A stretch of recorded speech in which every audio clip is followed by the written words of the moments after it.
કાલ સૂતું રહેવાનો દિવસ છે અને સૂતા જ રહેવાના છે ખરેખર. It was at this moment that he knew he f***ed up. 143માં દિવસની મિત્રો શરૂઆત કરીએ છીએ કેમ કે તો જ ખબર પડશે કે શું થયું હતું ઘટના શું હતી ને એ બધી તમને ત્યારબાદ જ ખબર પડશે. તો તમારે આખો પહેલાં બ્લોગ જોવો પડશે ને તો જો મજા આવશે. અને એક્સરસાઇઝ ચાલુ કરીને આપણા દિવસની આપણે શરૂઆત જોવી તો શરૂ થઈ ગઈ છે એક્સરસાઇઝ ને એ બધું કમ્પ્લીટ કરશું. આજે મન થયું હતું આપણે થોડીક વધારે એક્સરસાઇઝ કરવાનું તો આપણે સાઇડ પ્લાન્ક ને એ બધું તો કરી જ રહ્યા છીએ. સાથે સાથે બાઇસેપ પુશઅપ્સ ને એ બધું પણ આપણે કમ્પ્લીટ કરશું. અને એક્સરસાઇઝ કરીને થોડુંક સારું એક્સરસાઇઝ કરીને એટલા સમય બાદ મજા આવે છે. ઓફિસે જવા માટે નીકળશું અને ઓફિસે પહોંચશું. અને ઓફિસે પહોંચીને જો આપણે કે ને ચૂલ પીડી દે કે આઈને પૂછીએ કે હું વિશે સિદ્ધરાજસિંહ વાળા તો એ જે હું કીધું એ તમે જો મને તો બહુ મજા આવી જાણીને અને તમને પણ આવી જોઈએ. જો એને ખબર છે કે આપણે કોણ છીએ એમ. તો પ્રાઉડ મોમેન્ટ એક છે. અને એક તમને બધાને ખબર જ છે કે આપણે મસ્ત મસ્ત અમુક જે વાતો યાદ આવે તમારી સાથે આપણે કરતા જશું.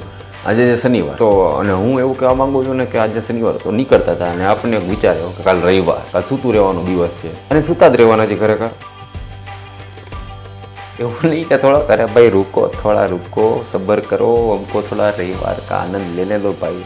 આવી રીતની સ્ટોરી હોય છે. તો શનિવારે એટલી બધી મજા આવતી હોય કામ કરવાની બધી, કારણ કે રવિવારનો મૂડ હોય કેમ કે પછી રવિવાર હોય ઓફિસેથી નીકળવાનો સમય થઈ ગયો છે અને મને બધાને મળવા જાશું. કાંઈ વાંધો નહીં, બધા જાવ તો હું તેમ જ કહું.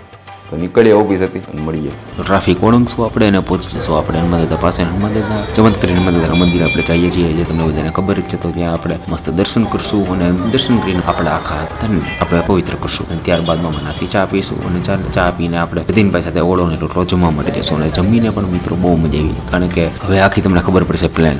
પહેલાં તો જે આપણે ઓફિસે બધું બોલ્યા હતા ને આપણે કપાઈ ગયું છે ઘણું બધું, બહુ બધું બોલ્યા હતા. પણ એની પહેલાં જે શીખ આપી દો, હું કામ કપાઈ ગયું ને બધી કહું છું, પણ એની પહેલાં છે ને શીખ આપી દો. Never expect anything two anyone. Positive thinking is good. Positive thinking સારું છે પણ એને કરવું પણ જોઈએ. પણ આશા બહુ એટલી બધી ન રાખવી કે જો તમે આશા રાખશો ને તો એટલા જ તમે હર્ટ વધારે થશો. Because expectation is kill your happiness. This whole thing is happen with me. રવિવારનો કૂવાનો કાર્યક્રમ હતો અને આખો સ્પોઇલ થઈ ગયો. તો આવી આખી ઘટનાઓ બની છે. તમારી માટે હેપીનેસ તો આપતો જ રહીએ. તો let's make tomorrow better than today. એ માતાજી લખતા જાજો અને મળતા જાજો. Thank you.